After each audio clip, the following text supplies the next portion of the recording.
நடைபெற்ற 2 கொலை சம்பவங்களில் தொடர்ச்சியாக மீண்டும் குற்ற சம்பவங்கள் நடைபெறாமல் தடுக்கும் நோக்கில் மாவட்ட எஸ்பி தலைமையில் போலீசார் கொடி அணிவகுப்பு நடத்தினர். மயிலாடுதுறையில் கடந்த 2022ஆம் ஆண்டு கொத்தத்தெருவைச் சேர்ந்த வன்னியர் சங்க பிரமுகர் கண்ணன் என்பவர் முன்விரோதம் காரணமாக படுகொலை செய்யப்பட்டார். இந்த வழக்கில் பலர் கைது செய்யப்பட்டு ஜாமீனில் வெளிவந்த நிலையில் அவர்களில் ஒருவரான மயிலாடுதுறை கலைஞர் நகரைச் சேர்ந்த விடுதலை சிறுத்தைகள் கட்சியைச் சேர்ந்த தலித் இளைஞரான அஜித்குமார் என்பவர் கடந்த ஆண்டு மார்ச் 20ஆம் தேதி பள்ளிக்கு பள்ளி சம்பவமாக கொலை செய்யப்பட்டார். இந்நிலையில் அஜித்குமாரின் 1ஆம் ஆண்டு நினைவு தினம் கலைஞர் நகர் பகுதியில் அனுசரிக்கப்பட்டது.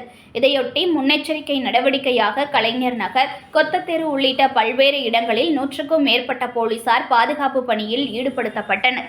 இந்நிலையில் மயிலாடுதுறையில் சட்டம் ஒழுங்கு பராமரித்தல் மற்றும் பொதுமக்கள் பாதுகாப்பை உறுதி செய்யும் வகையில் மாவட்ட காவல் கண்காணிப்பாளர் ஸ்டாலின் தலைமையில் போலீசார் கொடி அணிவகுப்பு நடத்தினர்.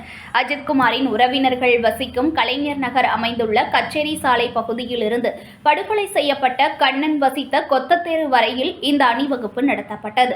இதில் மாவட்ட எஸ்பி ஸ்டாலின் தலைமையில் டிஎஸ்பிக்கள், காவல் ஆய்வாளர்கள், காவல் உதவி ஆய்வாளர்கள், காவலர்கள், ஊர்காவல் படை வீரர்கள் என 120 பேர் இந்த கொடி அணிவகுப்பில் அணிவகுத்து சென்றனர். இதனிடையே மாவட்ட காவல் கண்காணிப்பாளர் வெளியிட்ட செய்திக்குறிப்பில் மயிலாடுதுறை மாவட்டத்தில் உள்ள சரித்திர பதிவேடு போக்கிரிகள் தீவிரமாக கண்காணிக்கப்பட்டு நடவடிக்கை மேற்கொள்ளப்பட்டு வருவதாகவும், நடப்பாண்டில் 29 சரித்திர பதிவேடு போக்கிரிகள் கைது செய்யப்பட்டு சிறையில் அடைக்கப்பட்டுள்ளனர் என்றும், 110 சரித்திர பதிவேடு போக்கிரிகள் மீது முன்னெச்சரிக்கை நடவடிக்கை மேற்கொள்ளப்பட்டுள்ளதாகவும், பொதுமக்கள் தங்கள் பகுதியில் நடைபெறும் சட்டவிரோத செயல்கள் தொடர்பாக காவல்துறையினருக்கு உடனடியாக தகவல் தெரிவிக்குமாறும் கேட்டுக் கொண்டுள்ளனர்.